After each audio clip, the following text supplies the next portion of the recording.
Hello, my name is Reagan Wheeler. My name is Delina Swavey, My name is Shanara Mayo. and in today's lecture, we'll be discussing Chapter 8, Communication and Context. As previously stated in Chapter 1, public relations is about building and maintaining relationships between organizations and their stakeholders' publics. Shown from diagram on 168, communication is a shared process of trading signals to inform, persuade, or instruct based on shared meanings and conditioned by the communicators' relationships and their social context. Communication is affected by the context in which it takes place. This context may be physical, social, or chronological, or cultural. Every communication proceeds with context. The sender chooses the message to communicate within a context. An encoder makes use of symbols to convey the message and produce the required response. The message is a key idea that the sender wants to communicate. It is a sign that prompts the response of the recipient. Communication process begins with deciding about the message to be conveyed. Lastly, the decoder, which is the person who formed the message, is intended for, aimed, or targeted. The degree to which the decoder understands the message is dependent upon various factors, such as knowledge of the recipient, their responsiveness to the message, and the reliance of the encoder or the decoder. In this lecture, we'll be going more in depth about the theoretical and the practical context in which communication takes place. Having a clear understanding of many contexts of communications is very important because we are exposed to thousands of messages every day. I'll be discussing communication as a two-way process and the process of informing, instructing, and persuading in a social context. Okay. A lot of practitioners today subscribe to the Shannon and Weaver model, and this consists of an information source, messages, or signal channel and receiver or destination. With this model, there are relatively few problems. Problems arise when the signal or channel limits or distorts the message. Other problems occur when the receiver's perception of the message and meaning are not the same as intended by the sender. Scram's concept of communication requires a two-way process model in which sender and the receiver operate within the context of their respective frames. The process of informing involves 4 steps, which includes attracting attention to the communicator, achieving acceptance of the message, having it interpreted as intended, and getting the message stored for later use. Elements of mass communication has 6 parts: the sender, the message, the medium or channel, the receivers, the relationship context, and social environment. First, I'm going to break down senders. According to the text, the characteristics of the source can affect the receiver's initial acceptance, which can affect the impact of the message, but it can have an effect on the impact of the message impact long term. A scholar coined this term the sleeper effect. Theory of source credibility and charisma are more accepted as accurate and believable when the sources are highly credible and knowledgeable in their field and presented by someone they know. Both short-term and long-term sources. According to the scholar, the credibility increases the value of the information. A theory used to support this suggests that the status and reliability of the source adds to the weight of the message. This illustrates that people interpret the message and react to all messages differently. The source and receiver and communicator mediate the impact of the message to the audience. Medium or channel. Media or channels come in virtual and digital formats. This changes the nature of the interaction and benefiting the organization in cost and convenience. Face-to-face interaction is the most direct and powerful and preferred method of exchanging info. The extension of time and distance requires the use of message delivery systems rather than face-to-face approach. Message systems include spoken word, personally addressed letters, printed publications, broadcast messages which carry out all manners of information, and emails, which is the virtual message system. Choosing the right medium requires the communicator to have an understanding of media and its effects. Receivers. Public relations programs mistake their audiences to be passive recipients at the end of the message transmission process. However, research suggests a different model and role of the audience. In earlier studies, audiences were seen as easily manipulated by the media. In contrast, the evidence gathered by critics through experiments suggested that audiences were more active receivers. Receivers who have value group membership are passive to the information that's not intended for their group or their likings. These groups can include middle class, single moms, Black youth, athletes, etc. Basically, any area of special interest that one can insert themselves into that group through major commonalities. Another type of receiver mentioned in this section are those that are more aggressive and resistant to persuasive messages. In contrast, those with low self-esteem are more influenced by persuasive messages. The difference is noted here, for the impact placed a greater responsibility on the communicator to push the messages to specific publics. Relationship context. Relationships between senders and receivers can be viewed as close and intimate. Four steps in the verbal process of relational communication include emotional arousal, intimacy and similarity, immediacy and liking, and dominant submission. Nonverbal behaviors play a major role as well, such as smiling, proximity, touching, eye contact.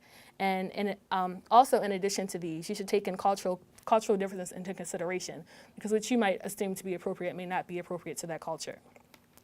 Social environment. Communication is affected by and can affect a social setting.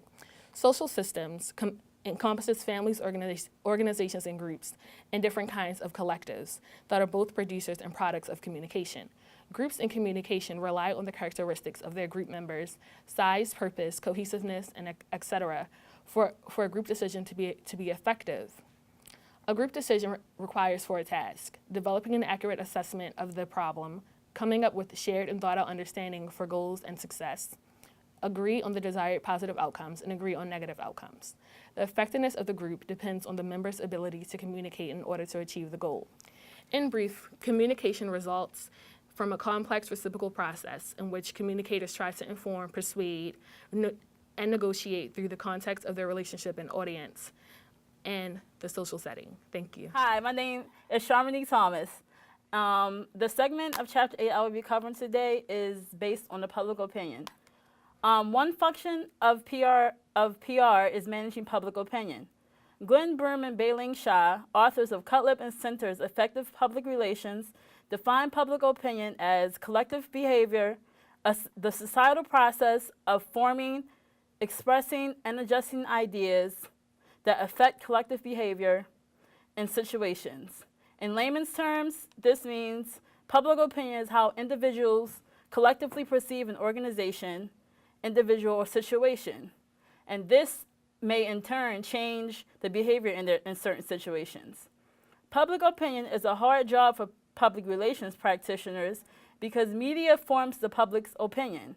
No, practitioners cannot control the media, but we can control the information that the media puts out. Public opinion includes building social support. Glenn Broom and Bailing Shah attribute the spiral of science theory to building social support. This theory refers to individuals who think their opinion conflicts with the opinion of another, so they stay quiet. This makes building support a challenge for practitioners. To form public opinion, the media uses a social-cultural model. The social-cultural model goes in the following order. The media delivers a persuasive message to the public. They then define the social-cultural process of the public, and this includes forming the socially approved behavior. All of this results in the public changing their behavior towards certain situations. Hello, my name is Brittany Bellamy Handon, and today I will be reflecting on Chapter 8 and how it touches on the importance of attitude and opinion. For a better understanding of the terms, let's look at their definitions. Attitude is a cross-situational predisposition or preference with respect to an object or an issue. Attitudes can predispose individuals to respond in certain ways from one situation to another, based on a lifetime of accumulating and evaluating information and experiences. On the other hand, an opinion is a judgment expressed about an object in a particular situation or a given specific set of circumstances. Opinions tend to reflect an individual's related attitudes, but also takes into account aspects of current situations. Hello, my name is Cheyenne Ball, and I will be touching on the four major categories of public relation communication effects. The first being about creating a perception of the world around us. Walter Lippmann described a rectangular relationship between the scene of action, the perception of that scene, and the responses you get based on the perceptions formed. The cultivation theory is the homogenizing effect of creating a shared culture. For example, those who watch a great deal of TV would have a different social reality of the world compared to one who watches TV less often. By that, I mean the TV watcher sees the world as it's portrayed on television instead of its actuality. The second communication effect is setting the agenda. The agenda setting theory suggests that mass media can have an impact on what we know about, which is cognition, without affecting the opinions and our feelings, which is referred to as predisposition. There are two concepts of the agenda setting theory. People care about issues closest to their interests. Issue salience determines how well an issue resonates with each public. The second concept, cognitive priming, describes the personal connection someone has with an issue. Researchers found that people with little to no experience on an issue must rely on the media for certain information. Foreknowledge or previous exposure to an issue stimulates interest, which in turn enhances the agenda-setting effect. However, researchers McCombs and Shaw says media not only tells us what to think about, but what to think about it and consequently what to think.